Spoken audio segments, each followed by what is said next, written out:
By the time the light began to thin across the rooftops and withdraw from the narrow streets, the town seemed to settle into a kind of listening, an almost imperceptible shift, as if something long accustomed to noise had grown patient with silence.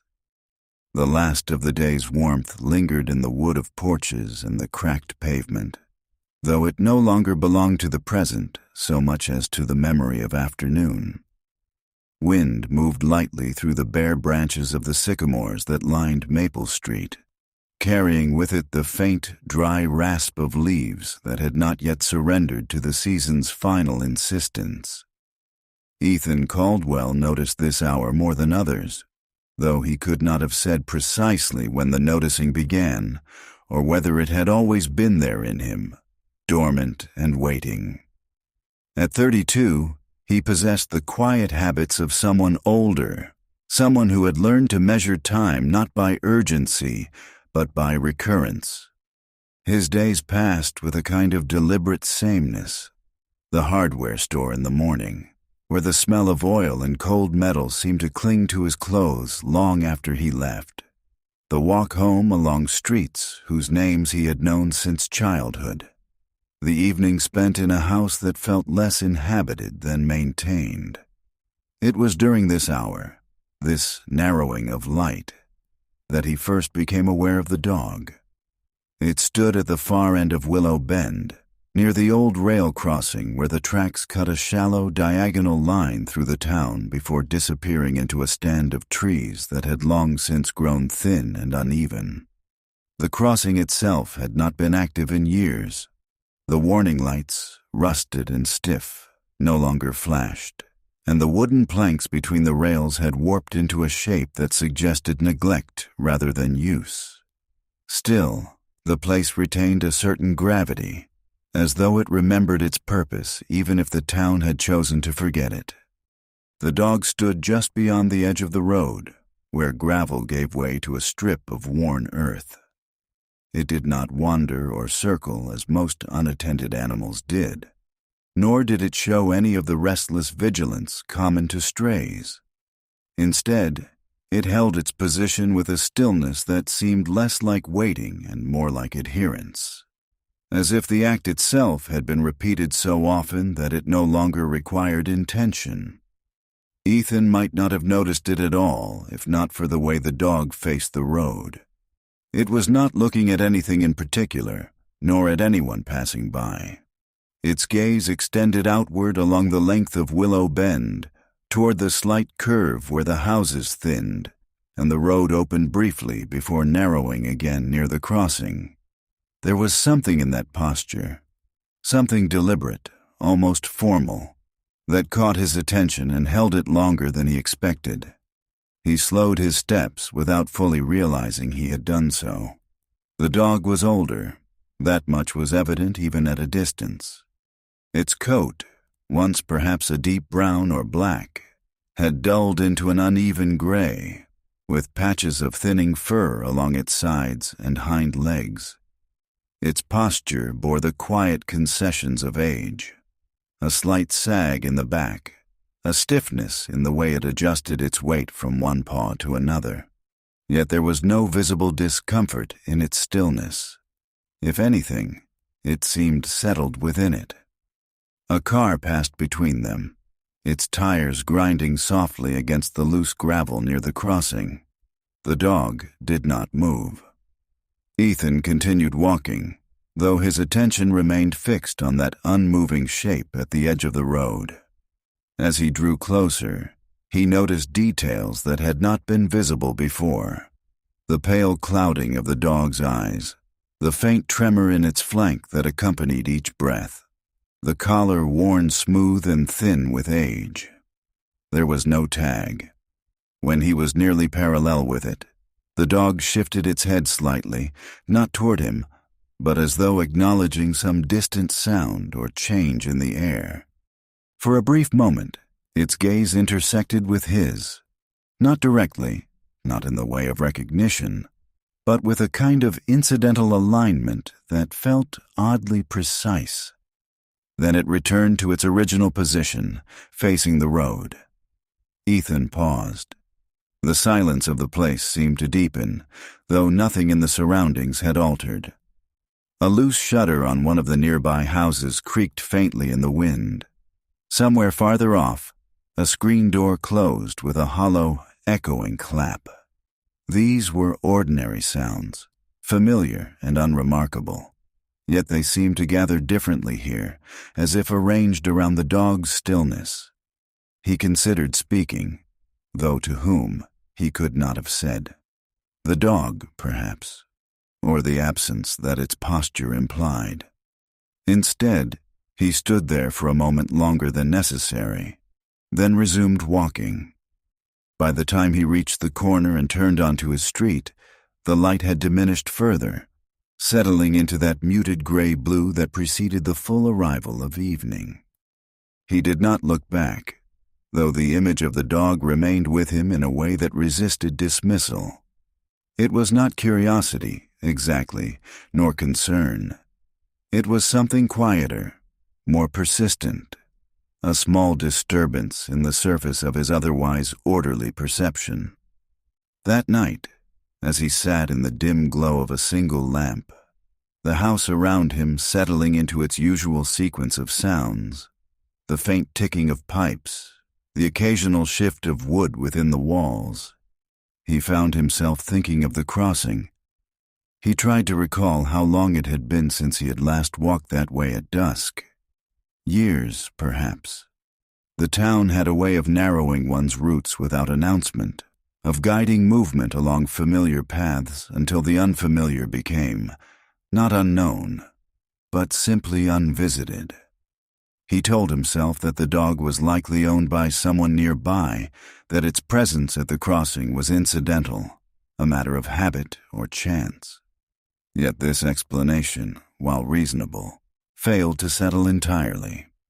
There had been something else. He could not name it.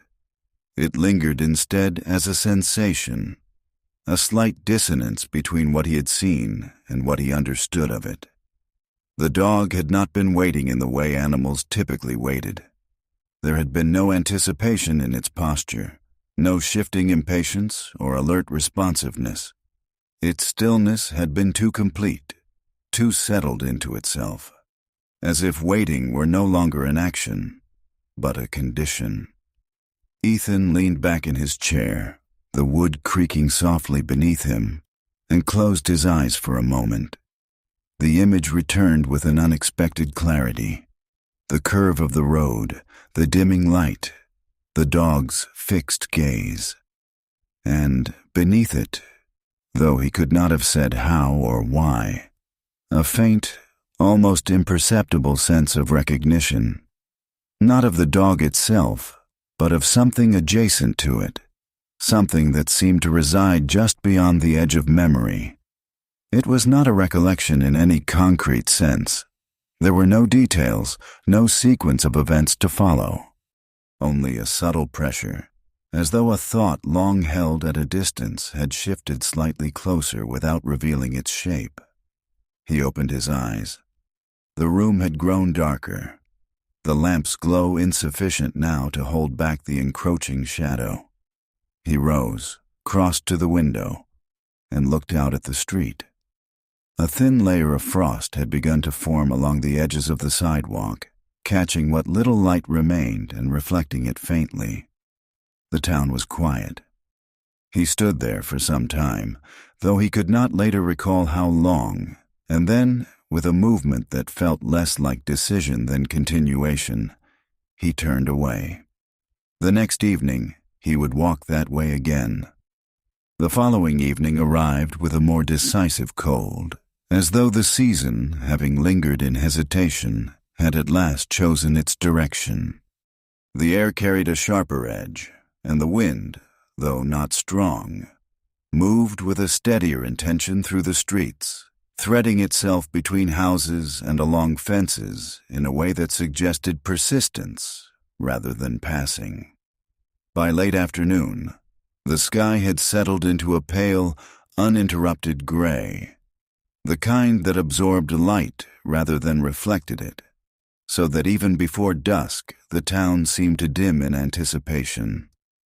Ethan noticed the change not as a disruption, but as an adjustment, something the body registered before the mind found language for it.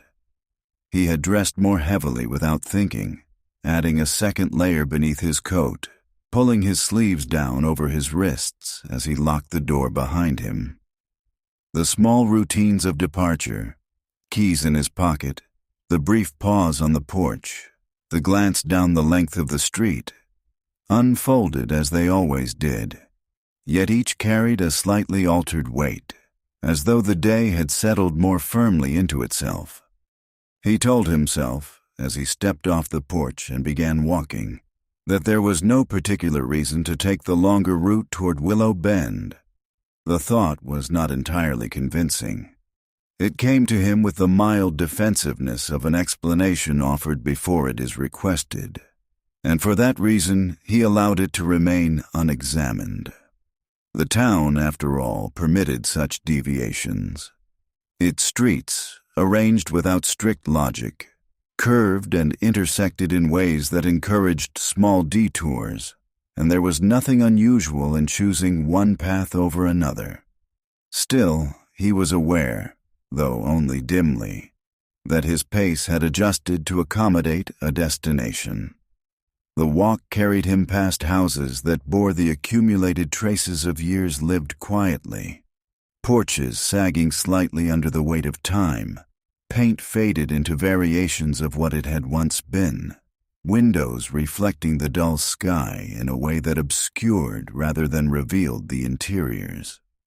In several yards, leaves had gathered in uneven drifts against fences and steps, their brittle surfaces shifting faintly in the wind. The sound they made, soft, irregular, almost like distant paper being handled, followed him for a time, then receded as he turned onto Willow Bend. Here, the air seemed to settle differently.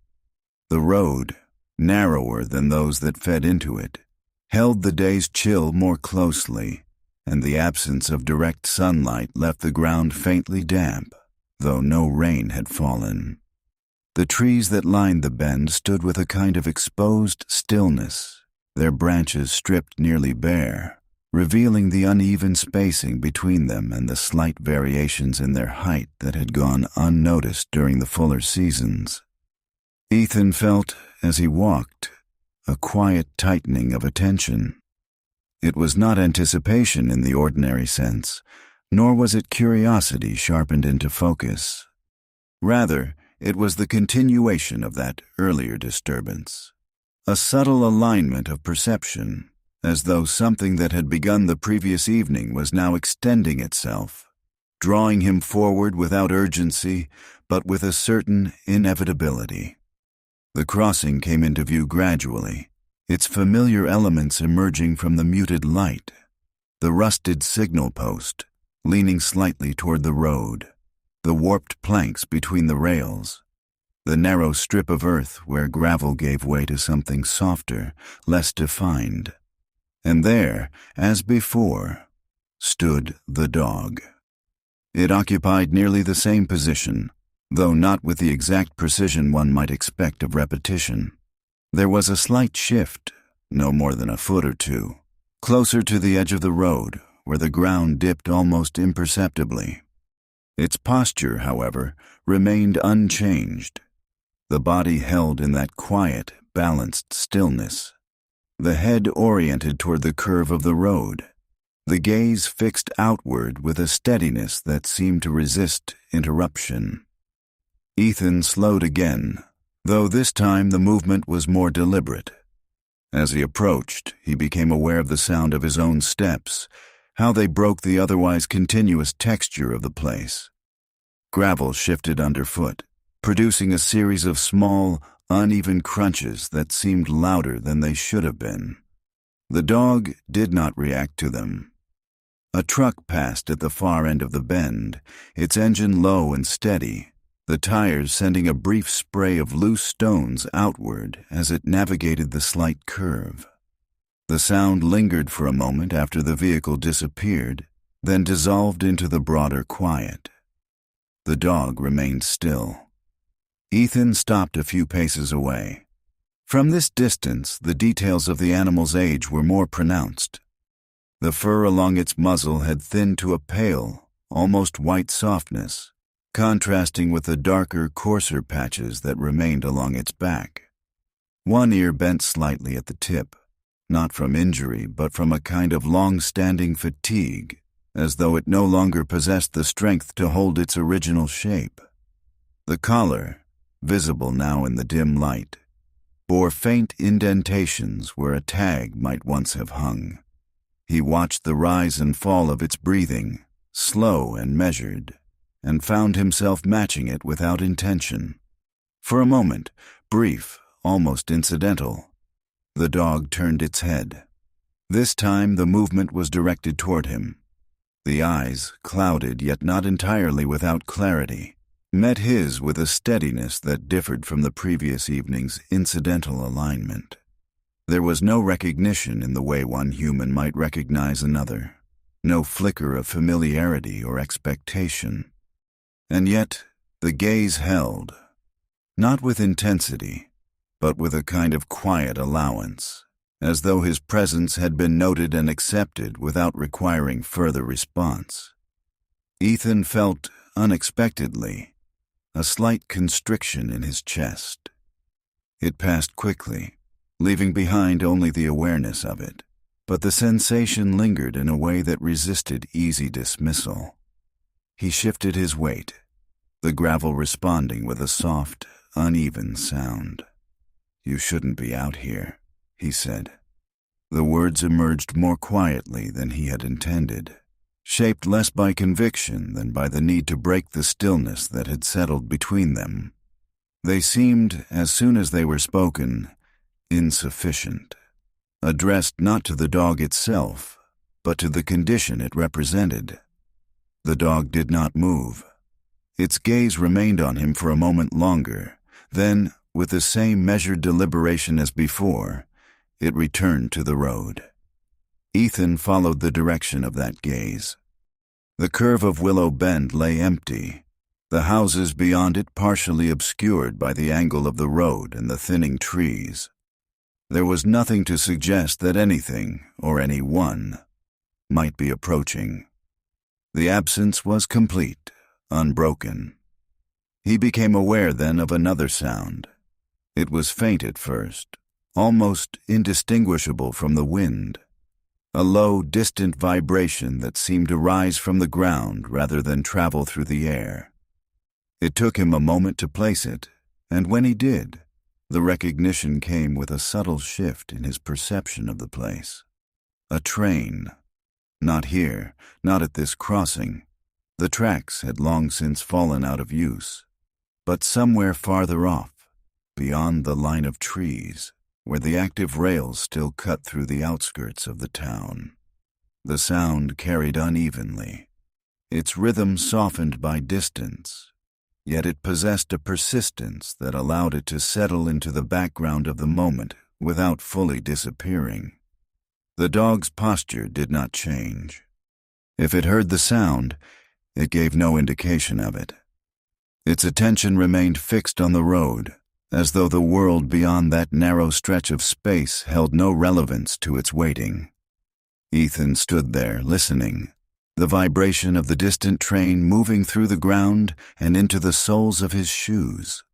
The sensation was faint, more imagined than felt, yet it anchored him in a way that felt unexpectedly precise, and with it, unbidden, indistinct, came the suggestion of something else. Not a memory, exactly. Rather, the outline of one. It hovered at the edge of his awareness, shaped not by images or events, but by a convergence of sensation. The cold of evening air against skin, the sound of metal on metal carried across distance, the particular quality of light as it withdrew from the day. These elements assembled themselves into a pattern that felt familiar, though he could not trace its origin. He frowned slightly, as if the expression might assist in bringing the thought into focus. It did not. The feeling remained incomplete, unresolved, a fragment without context. After a moment, he shifted his attention back to the dog. "You're waiting," he said, though the statement felt unnecessary, almost redundant in the presence of what was already so clearly evident. The dog did not respond. Its stillness persisted, unaltered by his words. Ethan let the silence settle again. There was, he realized, a certain resistance in the situation, not from the dog itself, but from the act of interpretation.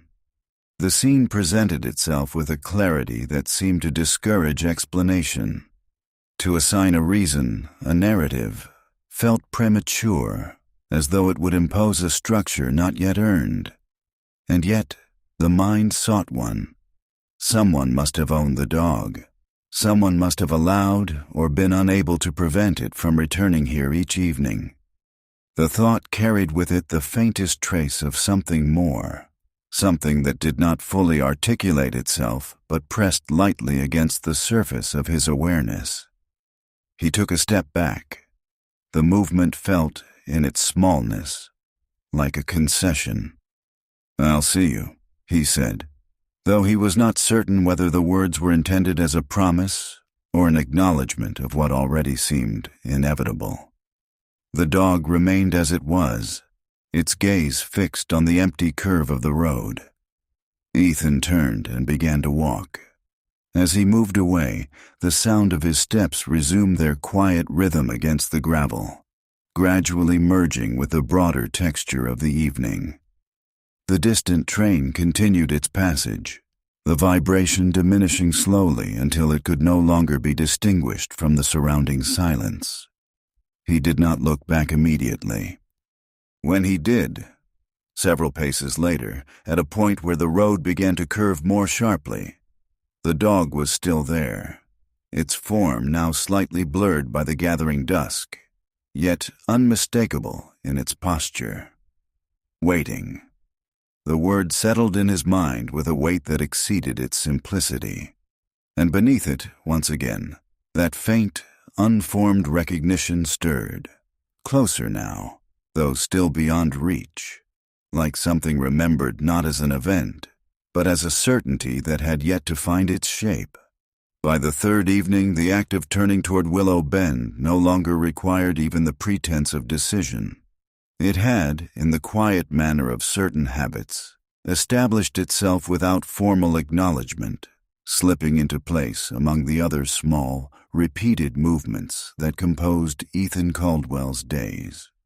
If he noticed this, he did so only obliquely, with the same distant awareness one might give to the shifting of seasons or the gradual dimming of daylight, phenomena that occur not through choice, but through accumulation.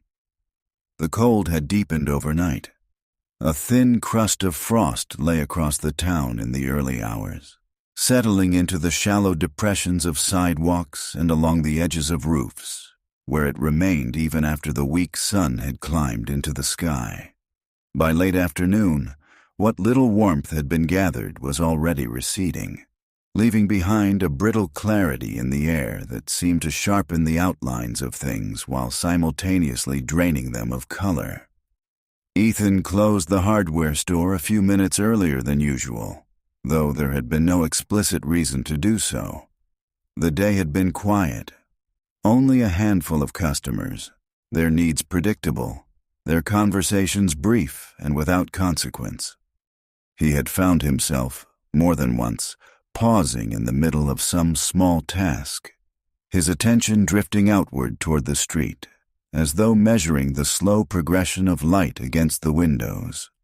When he locked the door, the metal shutter rattled slightly in its frame, producing a hollow, resonant sound that lingered longer than expected.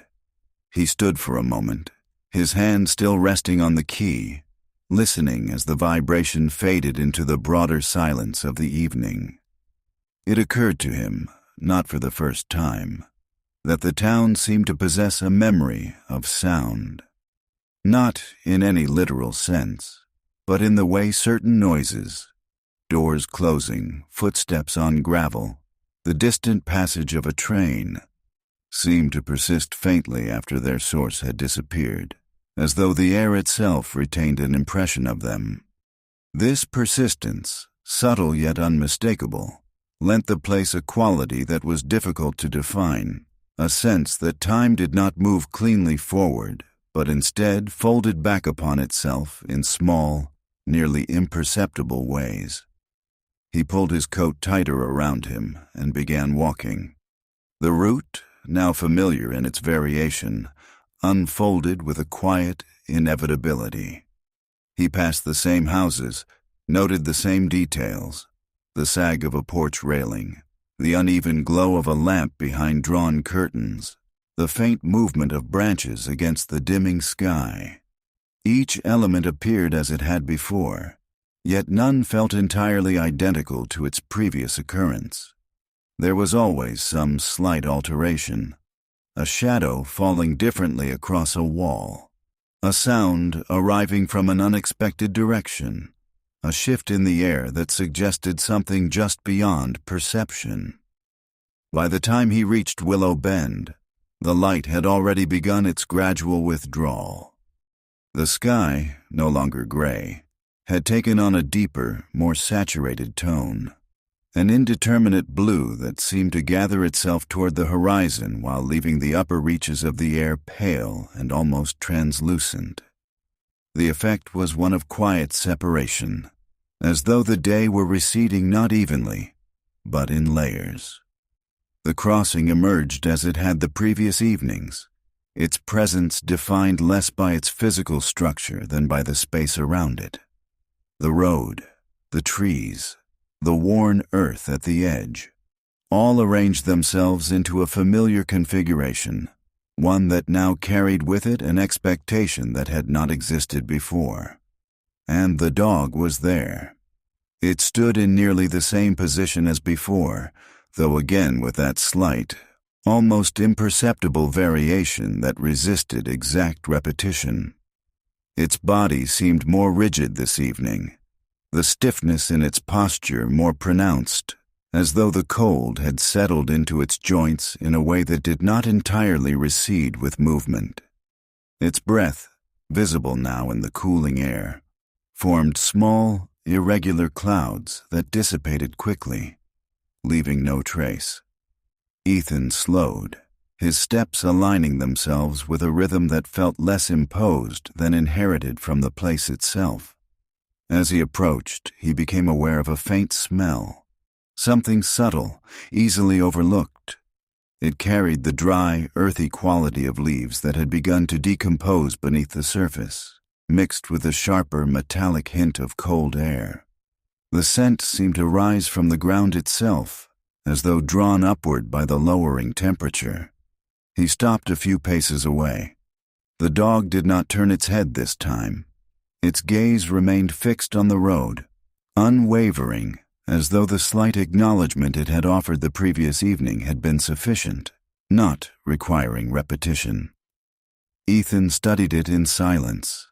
There was something different, not in the dog's position or its general demeanor, but in the quality of its stillness. It seemed now less like a posture chosen and more like one that had settled into permanence. The subtle adjustments of weight he had noticed before, the small shifts from one paw to another, were absent. The body held itself with a steadiness that bordered on immobility, as though any movement would constitute a departure from something essential. He found himself listening again. The wind had lessened, leaving the air unusually still. In its absence, other sounds emerged with greater clarity. The distant closing of a car door, the faint hum of an appliance from a nearby house, the soft, intermittent tapping of something loose, perhaps a branch, perhaps a shutter, striking against wood. And beneath these, so faint that it might have been imagined, a memory of sound rather than the sound itself. He did not recognize it immediately. It came not as a distinct noise, but as a sensation, an impression that seemed to move through him rather than around him. A low, rhythmic presence, uneven and distant, carrying with it a suggestion of weight and motion. A train. The realization arrived slowly, unfolding rather than striking, and with it came that same subtle shift in perception he had experienced the evening before. The crossing, the road, the dog's fixed gaze, all seemed to align themselves differently, as though recontextualized by the presence of something no longer directly connected to them. Ethan frowned slightly, his attention narrowing. There was something else now, accompanying the sound. Not a memory in the usual sense, not an image or a sequence of events, but a fragment of sensation, sharper than before, more defined. It carried with it the cold of metal under his hand, the faint vibration of something large passing nearby, the smell of oil and damp wood. These elements did not assemble into a coherent picture, yet they pressed more insistently against the boundaries of his awareness. He took a step closer to the dog. The gravel shifted beneath his foot, the sound breaking the delicate arrangement of the moment. The dog did not react. "You've been here a long time," he said. The words felt different this time. Not an attempt to disrupt the silence, but an acknowledgement of something that had already established itself beyond question. The dog's ear flicked slightly, a small, almost reflexive movement that suggested awareness without engagement. Ethan crouched, lowering himself carefully, as though the act required a certain consideration. The cold of the ground seeped through the fabric of his pants, settling into his knees with a slow, deliberate persistence. From this position, the dog's form appeared larger, more immediate, its presence occupying a greater portion of his field of vision. He could see now the fine tremor that ran through its body, not constant, but recurring, as though the muscles, long accustomed to stillness, occasionally reminded themselves of motion. The collar, worn and softened by time, rested loosely against its neck, the indentation where a tag had once been more clearly visible. He reached out a hand, then paused. The gesture remained incomplete, suspended between intention and restraint. There was no clear reason for hesitation. The dog had shown no sign of aggression, no indication that it would reject contact. And yet, something in its posture, its unwavering orientation toward the road, suggested that touch might constitute an intrusion, a disruption of the quiet equilibrium it maintained. After a moment, he let his hand fall. The dog exhaled, a slow release of breath that formed a brief cloud in the air before fading. Its gaze did not waver. Ethan followed that gaze again, allowing his eyes to trace the length of the road as the dog did. The curve lay empty. The houses beyond it, partially obscured by the angle and the gathering darkness, showed no sign of movement. A porch light flickered on in the distance, its glow faint and unstable, as though uncertain of its own presence. He remained there, crouched beside the dog, listening to the quiet. Time seemed to stretch slightly, not in any measurable way, but in the sense that its passage no longer aligned with expectation. The moment did not advance so much as deepen, each second settling into the next without clear demarcation. And within that stillness, the fragment of sensation returned, stronger now. The cold metal, the vibration, the smell, and something else, something just beyond articulation. A voice, perhaps, not heard, but remembered in the shape of sound, the cadence of words without their content. It hovered at the edge of his awareness, indistinct yet persistent, as though waiting to be recognized. Ethan's breath caught slightly. He straightened, rising from his crouch with a slow, deliberate movement. The shift in perspective felt more significant than it should have, as though he had stepped out of something rather than merely changed position. The dog remained as it was, waiting. The word, now familiar, carried a different weight. It was no longer descriptive alone. It suggested duration, an extension backward in time that he had not yet fully considered. How many evenings had passed like this? How many times had the dog stood in this exact place, oriented toward that same empty curve, holding itself within the same quiet expectation? The question did not resolve. It lingered, expanding slightly, drawing with it other, less defined inquiries. Ethan stepped back. "I'll come back," he said. This time the words felt less like an observation and more like an admission. He turned and began to walk, his steps slower than before, as though adjusting to a different measure of distance. The sound of gravel underfoot resumed, steady and unremarkable.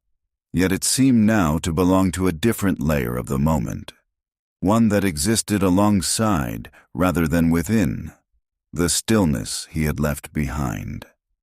At the point where the road curved, he stopped and looked back. The dog stood as it had, its form now partially absorbed by the deepening dusk, yet still distinct in its posture. The faint outline of its breath was visible, appearing and disappearing in quiet succession. Beyond it, the crossing lay unchanged, its unused rails extending into the darkness.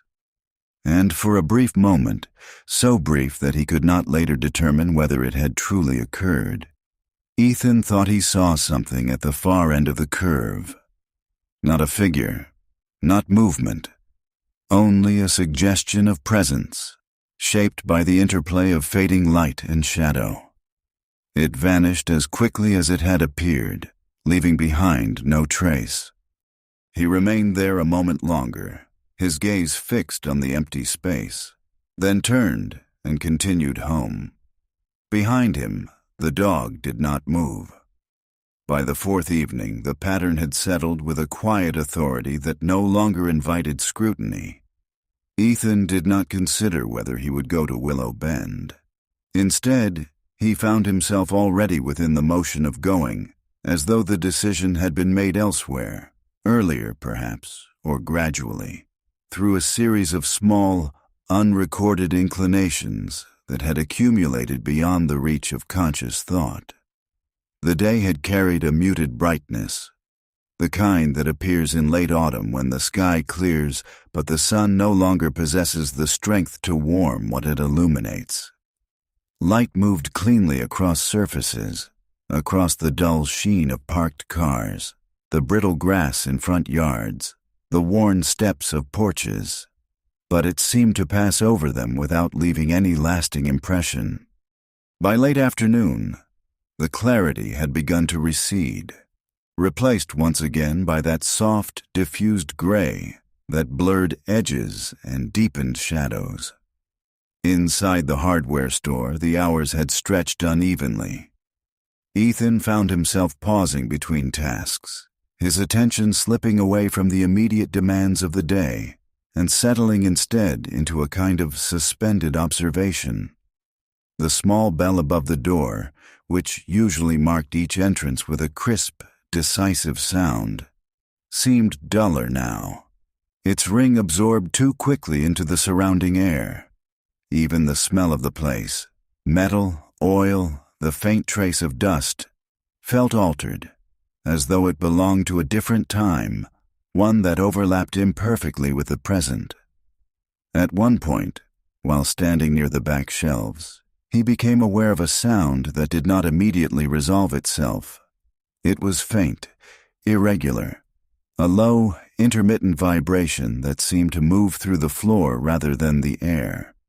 He stood still, listening, trying to locate its source, but it dissipated before he could identify it. A passing truck, perhaps, or something else, less immediate. The uncertainty lingered. When he finally closed the store and stepped outside, the air struck him with a sharper intensity than he had expected. The temperature had dropped again, and the wind, though still light, carried a more persistent chill.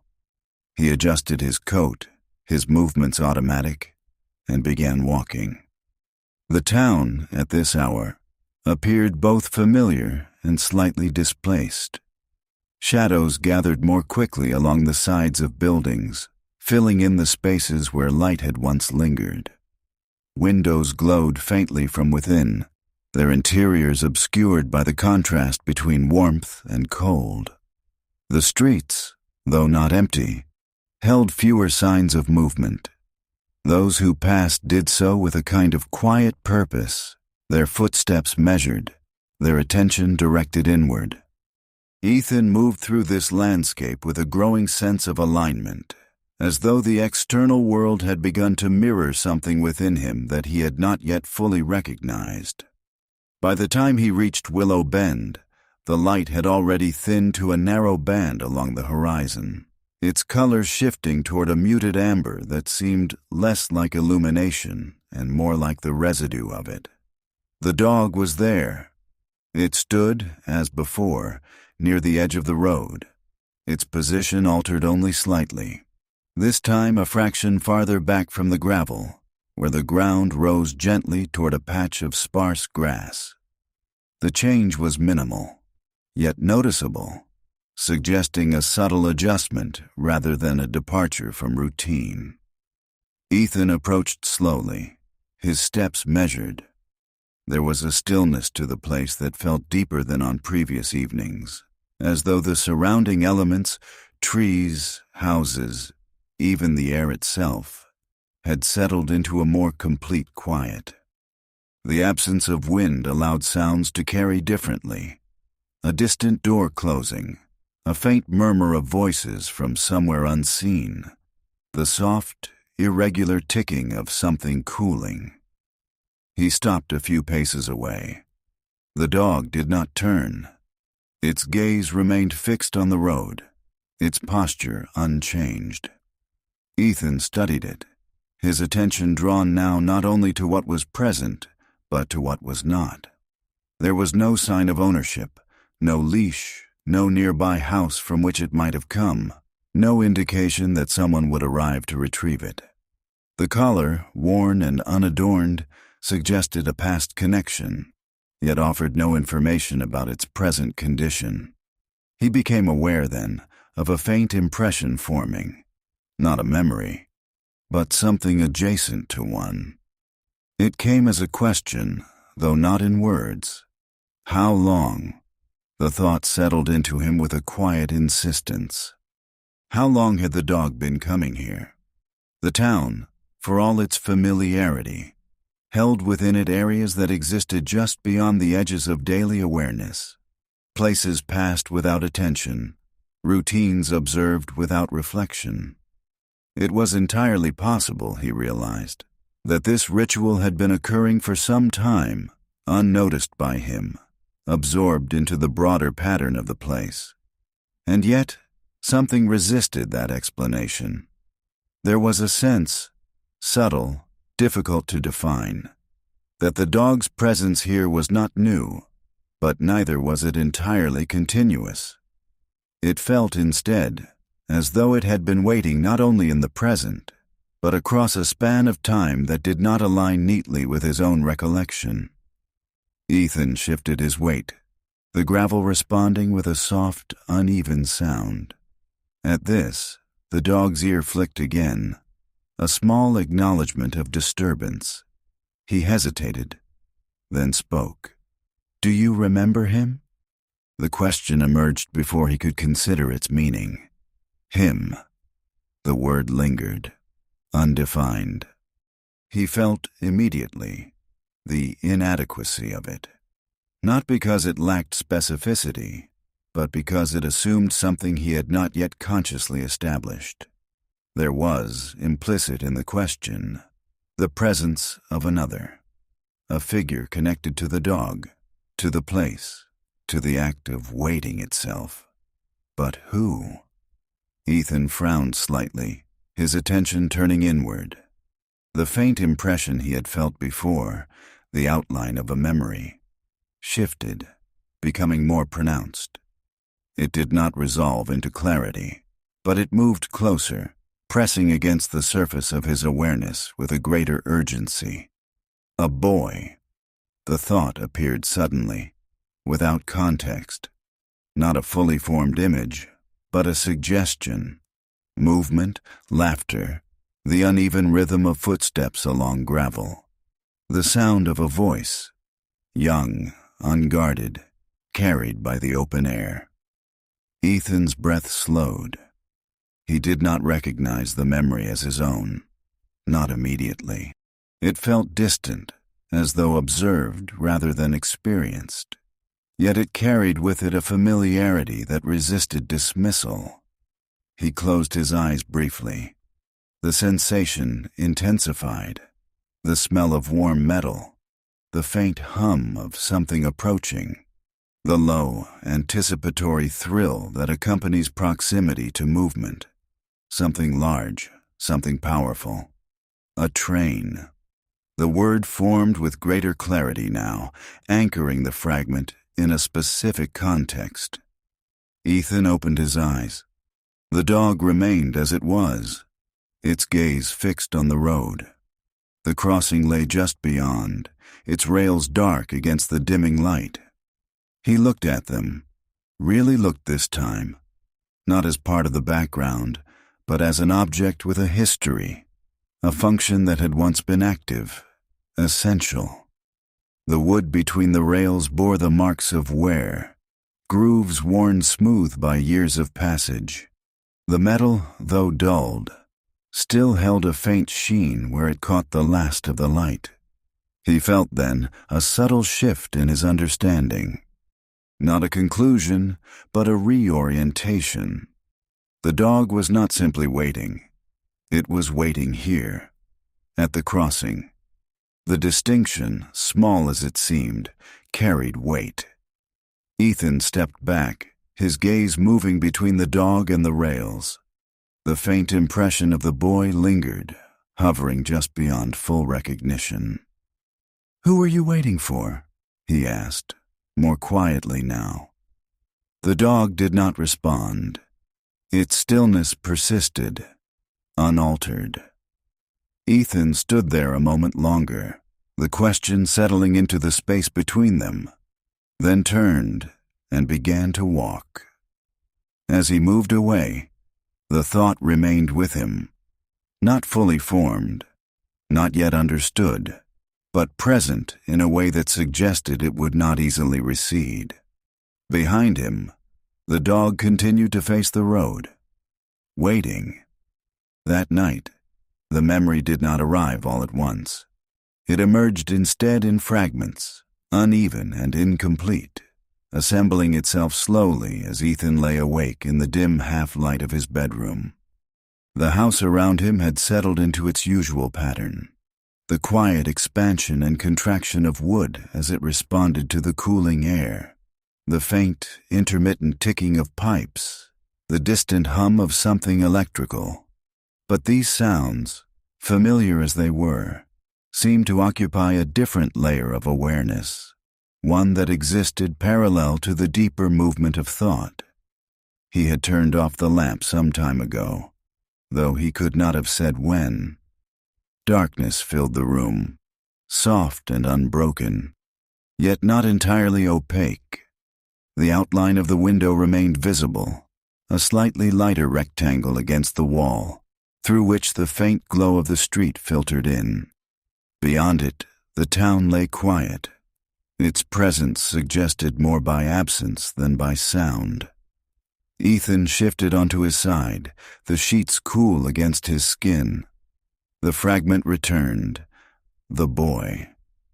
This time the image held a little longer. He saw, not clearly but with increasing definition, a figure moving along the edge of the crossing. The posture was loose, unguarded, marked by a kind of restless energy that belonged to youth.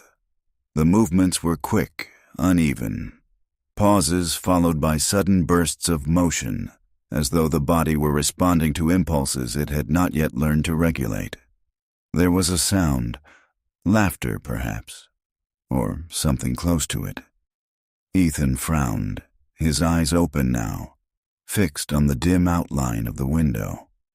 He tried to place the memory, to locate it within the structure of his past, but it resisted alignment. It did not present itself as something that had happened to him, nor entirely as something he had witnessed. It existed instead in an uncertain space between participation and observation. The sensation unsettled him. He closed his eyes again, allowing the fragment to unfold further. The crossing was active then. The rails gleamed with use, their surfaces reflecting light in sharp, defined lines. The wooden planks between them were worn but intact, their edges clean, their purpose clear. The air carried a different quality, a mixture of warmth and metallic scent, tinged with something sharper, more immediate. And the sound. The train was closer now, its presence no longer distant or abstract.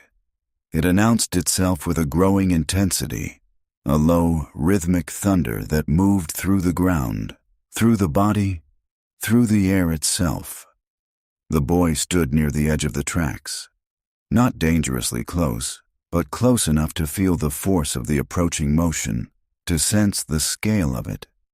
There was something in his posture, a forward lean, a slight lift of the head, that suggested anticipation rather than fear. Ethan's breath caught. The perspective shifted. For a brief moment, he felt as though he were inside the memory, not observing it from a distance, but inhabiting it, experiencing its details from within. The cold of the metal rail beneath his hand, the vibration building, intensifying, the sound filling the space, leaving no room for anything else. And then, a voice, clearer now, calling out. The name did not resolve, but the tone did. Urgent, sharp, cutting through the noise with a force that suggested both warning and command. Ethan's eyes opened abruptly. The room returned, the darkness reasserting itself. His heart was beating faster than it should have been, the rhythm uneven, as though it had been interrupted and was now struggling to regain its pace. He sat up, the motion deliberate, grounding. The memory receded slightly, though it did not disappear. It remained at the edge of his awareness, more defined now than before, yet still incomplete. He swung his legs over the side of the bed and stood. The floor was cold beneath his feet. He moved to the window, his steps quiet, and looked out. The street lay empty. A thin layer of frost had formed along the edges of the sidewalk, catching the faint light and reflecting it in small, scattered points. The houses across the way stood dark, their windows unlit, their shapes softened by the distance. For a moment, he simply stood there, his reflection faintly visible in the glass. Then, without fully understanding why, he found himself thinking of the dog, of its stillness, of its unwavering gaze toward the curve of the road. Waiting. The word carried a different resonance now.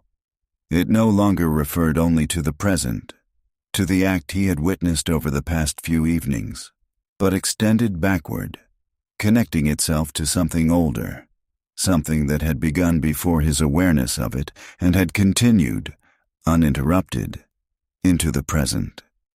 He tried to reconcile this with what he had always understood of the town, of its history, of his own place within it. There had been no mention of such a thing, no stories, no casual remarks, no fragments of conversation that might suggest a dog returning to the crossing each evening, year after year. And yet, the memory, the boy, the train, the voice, calling out. Ethan pressed his hand lightly against the glass, feeling the cold surface beneath his palm. A thought formed, tentative, uncertain.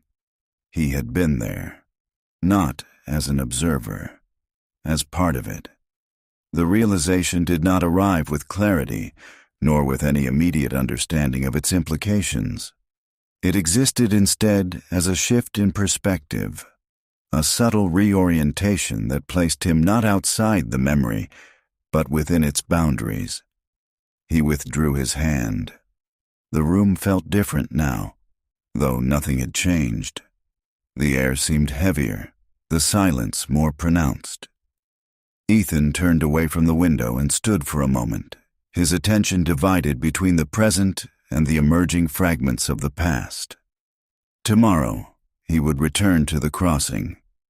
The thought came without deliberation, not as a decision, but as a continuation.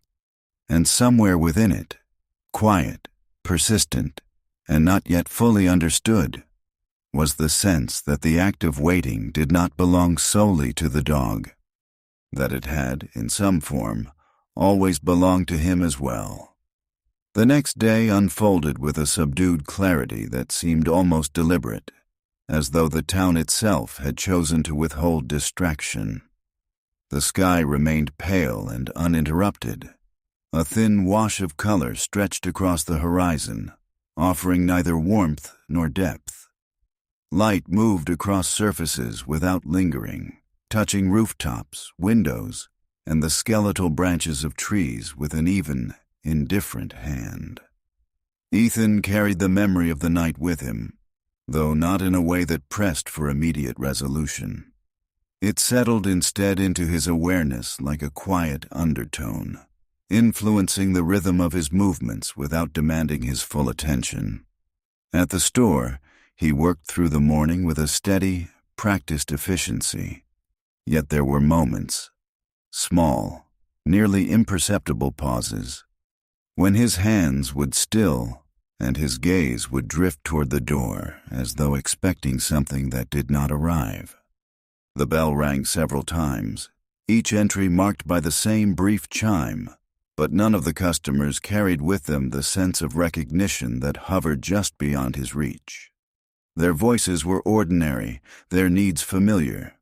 Nails, a length of wire, a replacement hinge. Transactions completed with the ease of repetition. And yet, beneath it all, there remained that quiet dissonance. By late afternoon, the light had begun its gradual withdrawal, and with it came a subtle tightening of Ethan's attention, a gathering of thought that seemed to align itself with a direction he no longer questioned. He closed the store at the usual hour. Outside, the air had shifted again. The cold was no longer sharp, but settled, pervasive, as though it had moved beyond the surface and into the structure of things. The ground held it. The walls of houses held it. Even the spaces between objects seemed to contain it. As he walked, he found himself more attuned to the textures of the town. The rough grain of wooden fences beneath his fingertips as he passed too close. The faint crunch of frost-softened gravel underfoot. The smell of distant smoke. Someone burning leaves or wood. The scent thin but persistent in the air. Each detail appeared with a heightened clarity, as though the world had drawn itself closer, narrowing the distance between perception and thought. Willow Bend emerged gradually, its curve familiar now in a way that felt less like recognition and more like return. The dog was there. It stood as it always did, though this evening its posture bore a more visible strain. The stiffness in its legs was pronounced, its weight held unevenly, favoring one side with a subtle but unmistakable shift. Its breath came more slowly, each exhale lingering longer in the cold air before fading. Ethan approached with a measured quiet. He stopped beside it, close enough now that he could hear the faint, irregular rhythm of its breathing. A soft, almost fragile sound that seemed at odds with the steadiness of its stance. For a time, he said nothing. The silence between them had deepened over the past days, acquiring a kind of shared familiarity. It no longer felt empty or uncertain. It simply existed. "You came back," he said finally, though the words held no surprise. The dog did not turn. Its gaze remained fixed on the road. Ethan followed it, allowing his eyes to trace the same path, the same empty curve that had begun to occupy his thoughts, even in absence. There was nothing there, no movement, no suggestion of arrival. Only the quiet, unbroken line of the road as it bent out of sight. And yet, the act of looking carried with it a different weight now. He could feel, beneath the surface of the present moment, the faint structure of something older aligning itself with what he saw. The curve of the road was no longer simply a feature of the landscape. It had become a point of reference, a place toward which something had once moved, or from which something had failed to return. The memory stirred again. Not fully, not yet, but enough. He crouched beside the dog, lowering himself carefully, his movements slow and deliberate. This time, he did not hesitate. He reached out and placed his hand gently against the dog's side. The contact was immediate and unmistakable. The fur, coarse and uneven, offered little resistance, and beneath it he could feel the structure of the animal more clearly than he had expected. The slight prominence of ribs, the steady, though weakened rhythm of breath. The warmth was there, but it was faint, contained, as though it no longer extended fully to the surface. The dog did not pull away. It acknowledged the touch with a small shift of its weight, nothing more. Ethan kept his hand there. The sensation grounded him, anchoring him in the present even as the memory continued its quiet advance. "You remember," he said, not as a question. The dog's ear flicked once, a small movement, almost nothing. And yet it carried with it a sense of continuity that Ethan could not ignore. The wind moved lightly through the trees, producing a soft, dry rustle that passed over them without interruption. Somewhere in the distance, a car door closed, the sound sharp and brief, and beneath it, the faint vibration. The train. Ethan felt it before he fully heard it, a low, distant presence that seemed to rise through the ground and into his body. It was subtle, easily overlooked, but now, attuned as he was, it stood out with a clarity that felt almost intentional. He closed his eyes briefly. The memory responded. The boy. Closer now. Standing near the tracks, his posture defined by that same forward lean, that same anticipation. The air thick with the sound of the approaching train, the ground trembling faintly beneath his feet. And the voice, calling out.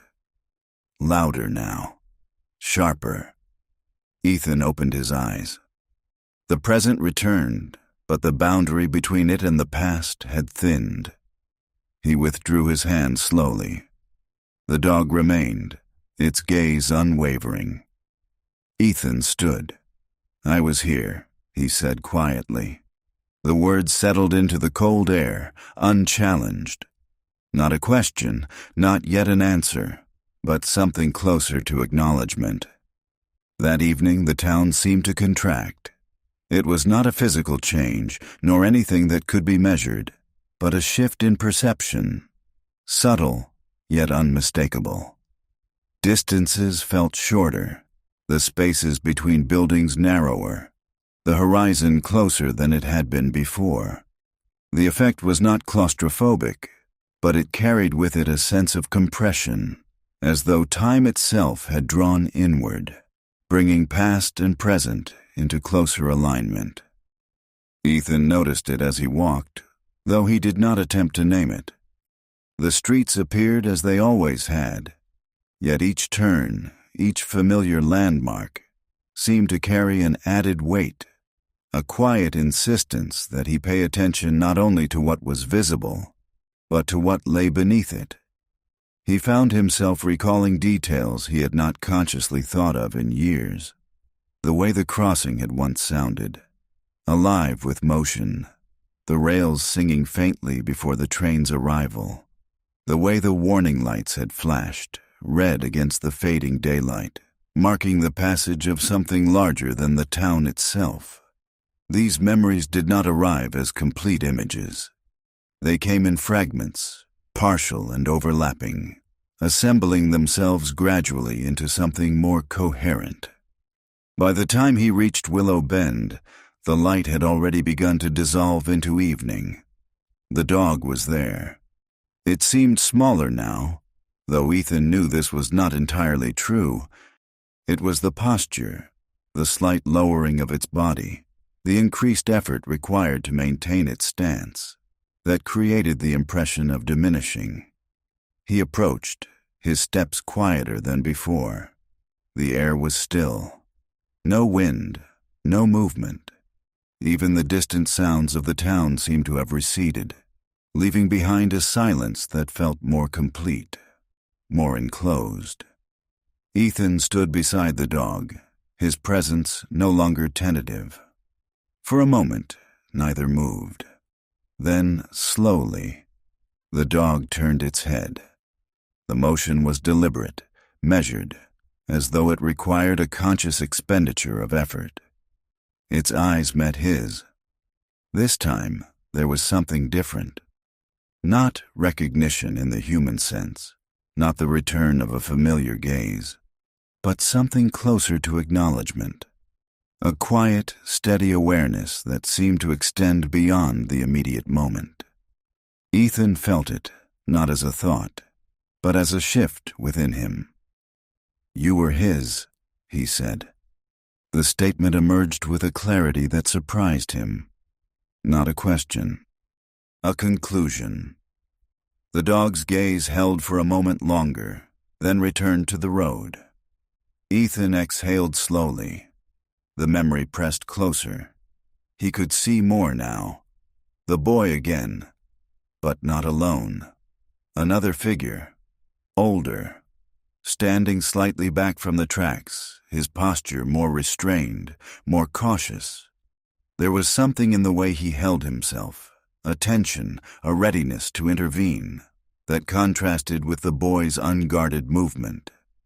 Ethan's brow tightened. The perspective shifted again. He was both. The realization came without warning. He saw through the boy's eyes, the immediacy, the excitement, the unfiltered engagement with the moment. And he saw, simultaneously, from a distance, the awareness of risk, the knowledge of consequence. The two did not align. They overlapped imperfectly, creating a dissonance that unsettled him. "I knew," he said quietly. The words felt incomplete. Knew what? The question remained unanswered. The train's vibration began again, faint but growing. The memory sharpened. The boy moved closer to the tracks. Too close. The older figure called out. A warning, urgent. Ethan's breath caught.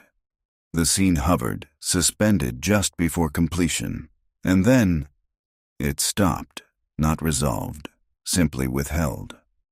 Ethan opened his eyes fully, though he had not realized he had closed them. The dog stood as before, waiting. He looked at it, his gaze steady. "You stayed," he said.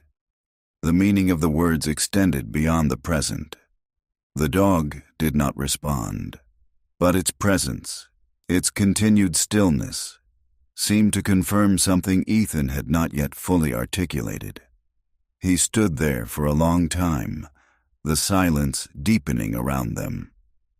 The following evening arrived with a thin, persistent wind that moved steadily through the town, carrying with it the dry remnants of leaves and the faint, distant scent of water, perhaps from the river beyond the far edge of town, where the air tended to hold a different kind of cold. Ethan walked more slowly than before, not from hesitation, but from a growing awareness that each step brought him closer to something that would not easily be set aside once fully seen.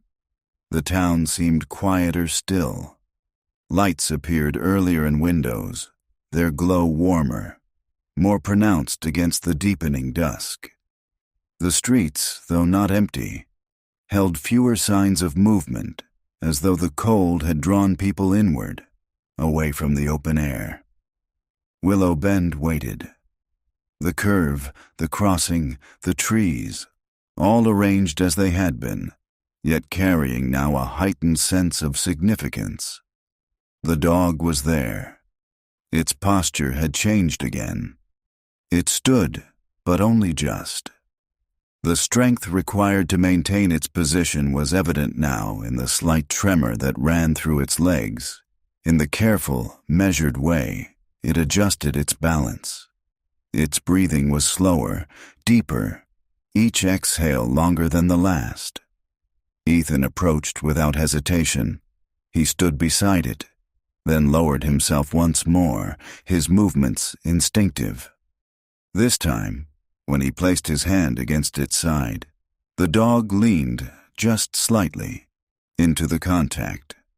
The gesture was small, almost imperceptible, and yet it carried a weight that settled deeply within him. He did not speak. There was no need. The silence between them had become something shared, something understood without articulation. The wind moved through the trees, producing a steady, low sound that seemed to stretch across the entire space, connecting the present moment to something broader, something less defined. The train came again. Closer now, louder. Ethan did not close his eyes. The memory rose to meet him. The boy, at the edge of the tracks. The older figure, himself, standing back, watching, calling out, but not moving. The realization formed slowly, painfully. He had seen the danger, he had understood it, and yet he had hesitated, just long enough. The memory did not show what followed. It did not need to. Ethan felt the absence where the rest should have been. He withdrew his hand slightly, though he did not fully remove it. The dog remained, its gaze fixed on the road, waiting. For him, Ethan said. The words were quiet, almost lost in the wind. The dog did not turn, but its stillness, its unwavering presence at this exact place, suggested something that Ethan could no longer ignore. The accepted version of the past, the one that had settled into the town, into memory, was incomplete, perhaps even wrong. He stood slowly, his joints stiff from the cold. The dog did not move. Ethan looked down the road, following its gaze. The curve remained empty, but now the emptiness felt different. Not absence, but something held, something unresolved. He remained there as the light faded completely, as the shapes of the town softened into shadow, as the cold deepened. Beside him, the dog continued to wait, and for the first time, Ethan understood that whatever had happened at the crossing had not ended there. It had continued, in silence, in memory, in waiting. The following day carried with it a dim, suspended quality, as though the town had been placed, gently but deliberately, outside the usual passage of time. The sky remained low and unmoving, a uniform gray that neither brightened nor darkened in any decisive way, and the light it offered seemed less an illumination than a condition in which objects existed without emphasis. Ethan moved through the day with a growing sense of displacement. At the store, the tasks that had once required no thought now unfolded with a subtle delay. each action preceded by a moment of quiet recalibration. He handled tools with care that bordered on hesitation, as though their weight or texture might shift unexpectedly in his hands. Conversations, when they occurred, felt slightly misaligned. He responded appropriately, yet with the faint awareness that he was speaking from a position not entirely anchored in the present. Once, while counting out change for an older man whose face he recognized but could not immediately place, Ethan became aware of a sound beneath the ordinary exchange, the faintest suggestion of metal against metal, rhythmic, distant. He paused. "What was that?" the man asked, noticing the interruption. Ethan shook his head, offering a brief apology, though the question lingered. By late afternoon, the sense of compression returned, stronger now. The town seemed to fold inward, its distances shortened not in space, but in memory. As he closed the store, the bell above the door sounded sharper than before, its ring cutting cleanly through the muted air, and then dissolving almost immediately, as though absorbed by something unseen. Outside, the cold had deepened further. The ground held a firmness now, the dampness of previous days replaced by a thin, brittle dryness that responded to each step with a precise, hollow sound. The wind had quieted, leaving the air still and heavy, as though waiting. Ethan walked without variation. The route had become fixed, not by intention but by inevitability. Willow Bend appeared sooner than he expected, the curve of the road emerging from the gray with a familiarity that felt less like recognition and more like return. The dog was there. It stood, though barely. The effort required to maintain its position was evident now in every aspect of its form. The slight trembling in its legs, the uneven distribution of weight, the slow, measured rise and fall of its breathing. Its body seemed to have narrowed, as though time had drawn it inward, reducing it to something essential. Ethan approached quietly. He did not stop at a distance this time. He moved directly beside it and lowered himself to the ground, the cold seeping through his clothing with a steady persistence that he did not resist. For a long moment, neither of them moved. The silence of the place had deepened into something nearly complete. Even the distant sounds of the town, cars, voices, the occasional closing of a door, seemed to have withdrawn, leaving only the faint, almost imperceptible hum of existence. Ethan placed his hand against the dog's side. The warmth was still there, but diminished. The rhythm of its breathing, though steady, carried with it a fragility that had not been present before. "You didn't leave," he said. The words settled into the air, quiet and unchallenged. The dog's ear moved slightly, a small acknowledgement that seemed less a response than a continuation. Ethan closed his eyes. The memory came, not as a fragment now, but as something approaching coherence. The crossing, alive with sound and motion. The rails vibrating, the air filled with the growing thunder of the approaching train. The boy, closer to the tracks than before. And himself, standing back, watching, calling out, but not moving. The hesitation. That small, decisive pause. Ethan's breath tightened. The memory did not yet reveal its conclusion, but the absence where it should have been had grown more defined, more insistent. He opened his eyes. The dog remained, its gaze fixed on the road, waiting. "For him," Ethan said again, more softly. The repetition carried weight now, a recognition of something that extended beyond the immediate moment. He looked down the curve of the road. The emptiness held, but beneath it he felt the presence of something unresolved, something that had not yet completed itself. He stayed until the light faded completely, until the outlines of the town softened into shadow, until the cold settled fully into the ground. Beside him, the dog continued to wait. That night, the memory did not recede. It remained with Ethan in a way that altered the shape of his awareness, extending itself into the present with a persistence that could no longer be set aside. Sleep came in fragments. When it did, it carried him not into rest, but into a repetition of the same unfolding moment. The crossing, the sound of the train, the boy at the edge of the tracks. Each time the scene advanced slightly further. Each time it stopped just short of resolution. He woke before dawn, the room still dark, the air cold and unmoving. For a long moment, he remained where he was, his gaze fixed on the ceiling, his breath slow and measured. Then he rose. The decision to leave the house came without deliberation. He dressed quickly, the movements automatic, and stepped outside into the early morning. The town at this hour felt entirely different.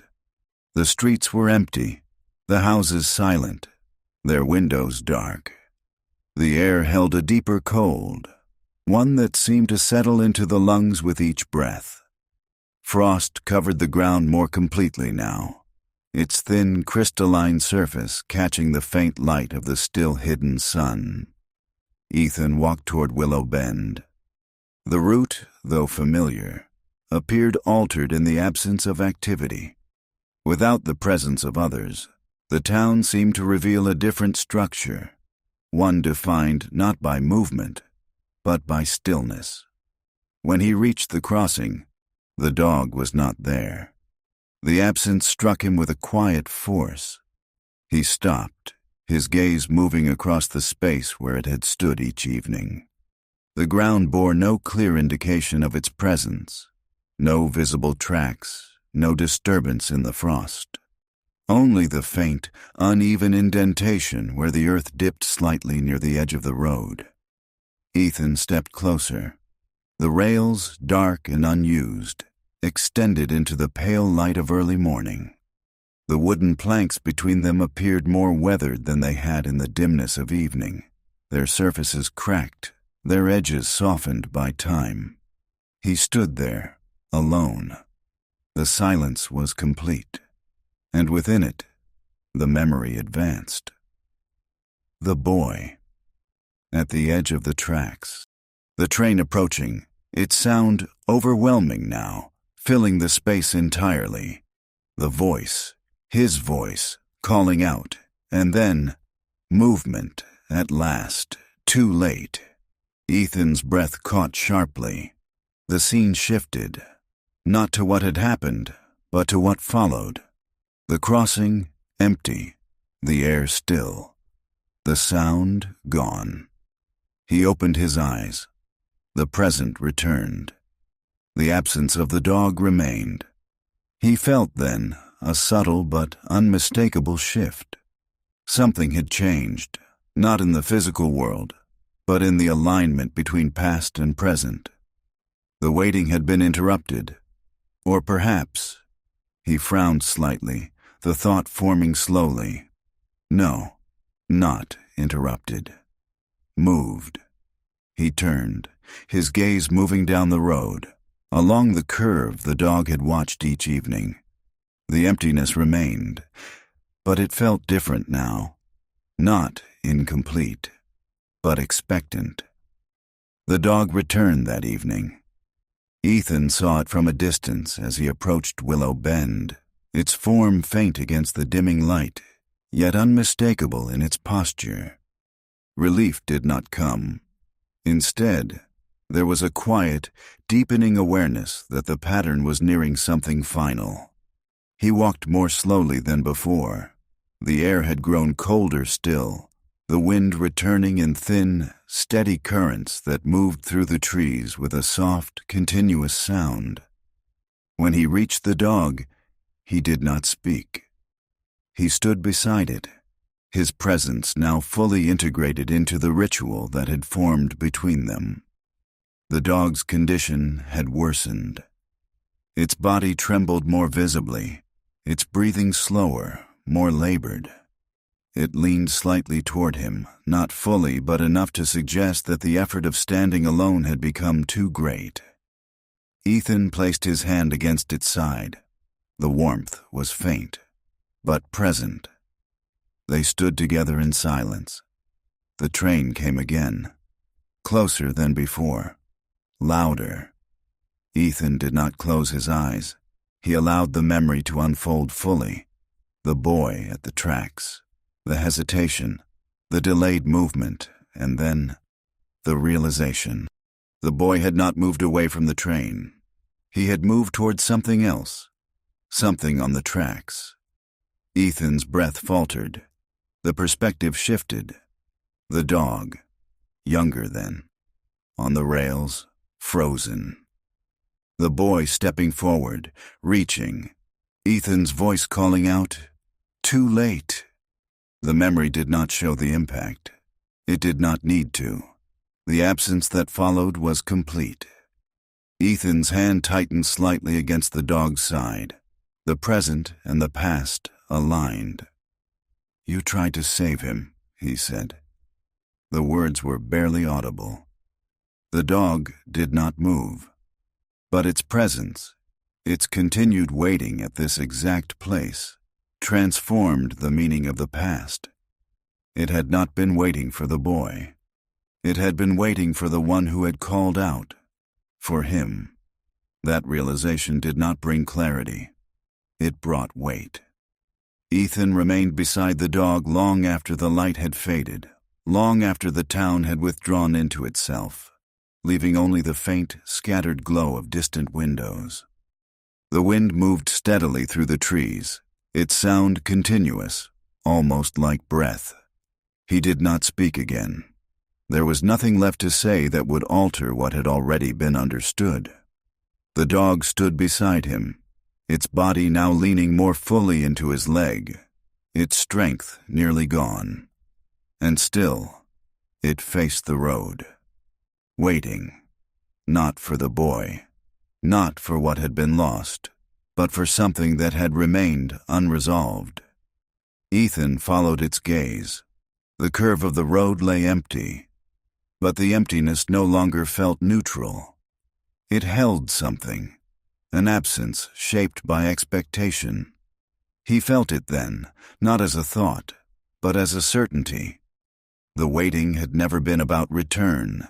It had been about recognition, about the moment when what had been avoided could no longer remain so. Ethan exhaled slowly, the breath visible in the cold air. "I'm here," he said. The words were simple, unadorned, but they carried the weight of something long delayed. The dog did not turn. It did not need to. Its presence, its continued stillness, had already acknowledged what mattered. They stood together in the deepening night, the past and present no longer separate, but held within the same quiet space. And for the first time, Ethan did not look away. The night after the realization did not deepen so much as settle. There was no surge of clarity, no dramatic reordering of memory into a coherent and satisfying whole. Instead, what Ethan carried with him was a quiet, irreversible shift, a reweighting of what had always been present but insufficiently examined. The past had not revealed itself fully. It had only tilted, allowing one portion, long obscured, to come into alignment with the present. He did not go to the store the next day. The decision arrived without resistance, as though the ordinary obligations of routine had lost their immediate authority. He remained in the house through the morning, moving from one room to another without clear purpose, his attention drawn less to objects than to the spaces between them. The way light rested unevenly on the floor, the faint echo of his own footsteps along the hallway, the subtle variation in temperature from one room to the next. By midday, the sky had cleared. The light, pale but steady, entered through the windows at a sharper angle, casting long, defined shadows that stretched across the interior surfaces. Dust, usually invisible, became momentarily apparent, suspended in the air, drifting slowly in the stillness. Ethan stood by the window for some time, his gaze unfocused, directed outward but not fixed on any particular point. He thought of the crossing, not as a place, but as a convergence, a point where movement had intersected with hesitation, where intention had faltered, where the difference between action and delay had become irrevocable. The memory, now more stable, no longer resisted him. It did not expand further, nor did it resolve the final moment in any explicit way. What remained unseen was not hidden so much as unnecessary. The shape of the event could be understood without its precise depiction. The boy stepping forward, the dog on the tracks, his voice calling out, his body remaining still for a fraction too long. That interval, small, immeasurable in ordinary terms, had come to define everything that followed. Ethan closed his eyes briefly. He could feel it again, not as a replay, but as a condition, the awareness of what should be done, paired with the brief, inexplicable delay in doing it. Not fear, exactly, not even indecision. Something quieter, more elusive, a momentary failure of alignment between understanding and movement. When he opened his eyes, the room appeared unchanged, yet the stillness carried a different weight. By late afternoon, he found himself walking. The route required no consideration. The town, under the clearer sky, appeared sharper than it had in days. Edges were more defined, contrasts more pronounced. The branches of trees stood in stark relief against the pale blue, their intricate patterns visible in a way that had been obscured under the previous day's gray. And yet, the clarity did not diminish the sense of inwardness that had settled over the place. If anything, it deepened it. Willow Bend emerged with an almost formal precision. The curve of the road, the crossing, the worn earth, all present, all unchanged. The dog was there. Its form, now unmistakably fragile, seemed held together more by intention than by strength. The tremor in its legs had become constant, a fine, continuous vibration that ran through its body. Its breathing was slow, each exhale longer, as though the act required increasing effort. Ethan approached and stood beside it. He did not crouch this time. Instead, he remained upright, his presence steady, his hand resting lightly against the dog's back. The contact was different now. The warmth, though still present, felt distant, as though it no longer fully inhabited the body that contained it. They stood together in silence. The train came, closer than it had been on any previous evening. Its sound, though still distant in physical terms, carried with it a fullness that seemed to occupy the entire space, as though it existed not outside them, but within the structure of the moment itself. Ethan did not close his eyes. He did not need to. The memory no longer required summoning.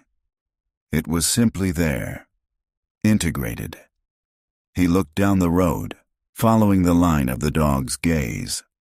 The curve lay empty, and yet, for the first time, he understood that the emptiness was not a lack. It was a space that had been held, sustained, given shape by repetition, by waiting. The dog had not been expecting the boy to return, nor the moment to reverse. It had been holding the place, preserving the alignment between what had happened and what had not been fully faced. Ethan's hand remained on the dog's back. "I know," he said. The words were quiet, without emphasis. They did not resolve anything. They did not absolve. They simply acknowledged.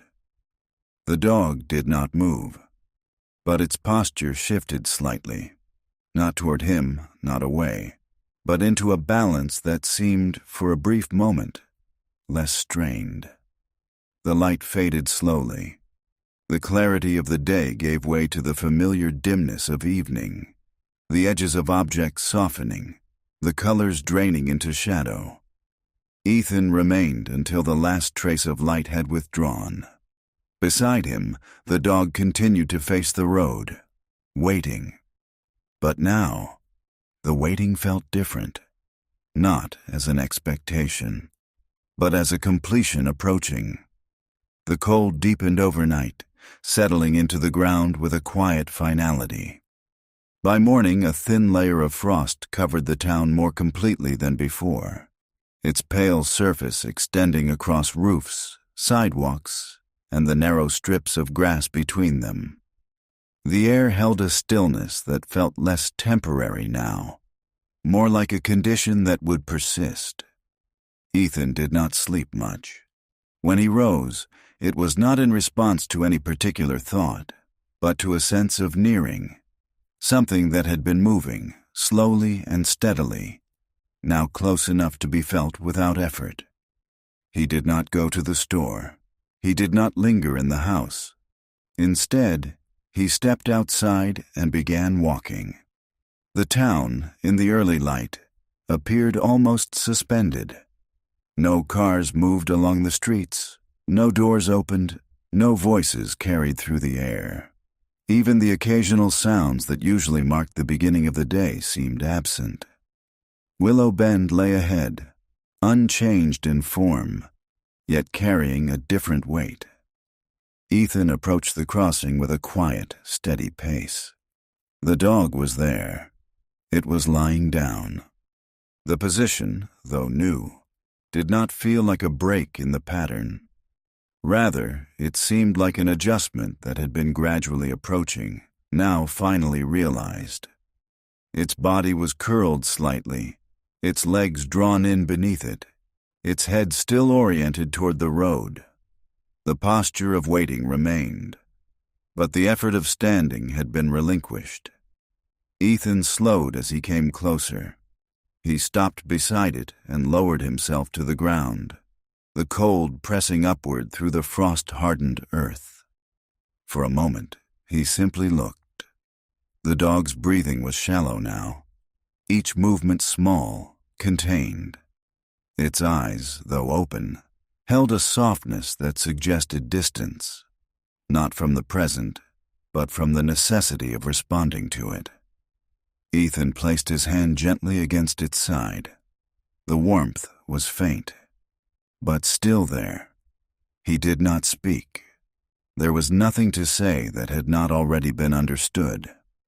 The wind moved lightly through the trees, its sound soft and continuous. Time, in this moment, did not pass in any measurable way. It settled. The dog exhaled, a slow, quiet release. Its body shifted slightly, not away, not toward, simply adjusting within itself. Then, gradually, the movement of breath diminished. Not abruptly, not with any clear dividing line. It became smaller, less pronounced, until it no longer distinguished itself from the stillness that surrounded it. Ethan kept his hand where it was. The warmth faded slowly. There was no single moment that marked the transition, only the growing absence of movement. The space beside him did not feel empty. Not yet. He remained there for a long time. The light changed, imperceptibly at first, then with greater clarity as the sun rose higher, casting longer shadows across the crossing. The town began to stir in the distance, faint sounds returning, distant and subdued. Ethan did not move. When he finally withdrew his hand, the gesture felt less like an ending than a recognition. He stood slowly, his body stiff from the cold. The dog remained where it was. its posture unchanged, still facing the road, waiting, but no longer within time. Ethan looked down the curve of Willow Bend. The emptiness remained, but the quality of it had shifted. The space no longer held tension. It did not anticipate. It simply was. He stood there a moment longer, then turned and began to walk. Behind him, the crossing remained, and the place where the dog had waited, held for so long, remained as well, though now without the presence that had given it form. In the days that followed, the town resumed its ordinary rhythm, though Ethan perceived it differently, not as a sequence of events, but as a series of continuities that extended beyond any single moment. The crossing remained unchanged. The rails, the road, the curve of Willow Bend, all as they had been. But the absence of the dog altered the space in a way that could not be easily articulated. There was no longer a fixed point of attention, no silent figure holding the place in its steady, unwavering gaze. And yet, the sense of that presence lingered, not as memory alone, but as a subtle reconfiguration of the space itself. Ethan returned each evening, not every evening at first, but often enough that the pattern began to re-establish itself in a different form. He would walk to the crossing as the light faded, stand near the edge of the road, and look down the curve. There was no expectation, no anticipation of movement, only the quiet act of being there. The train continued to pass in the distance. Its sound, now familiar, no longer carried the same sharpness of association. It remained part of the place, part of its ongoing rhythm, neither foreground nor background. Ethan did not attempt to reconstruct the past beyond what had already been revealed. He did not seek further clarity, nor did he impose a narrative that would resolve what remained incomplete. The memory had settled into him, not as a story, but as a condition, a recognition of how small intervals, barely perceptible in their occurrence, could extend outward, shaping years, altering the course of lives in ways that resisted simple explanation. One evening, as he stood at the crossing, the light fading into the familiar dimness, he became aware of the wind moving through the trees in a way that recalled the earlier days of autumn. A dry, steady sound, neither loud nor soft, but continuous. He closed his eyes briefly. The sensation that followed was not a return of the memory, but something adjacent to it. The presence of the place. The alignment of past and present. And within it, the faintest impression, not of the dog itself, but of the waiting it had embodied. Not as an action, but as a form of holding. Ethan opened his eyes. The road lay empty, the curve unchanged. He stood there a while longer, then turned and began to walk home. The town stretched out before him, its streets quiet, its houses dimly lit, its familiar shapes softened by the gathering night. Behind him, the crossing remained, not resolved, not entirely understood, but no longer avoided.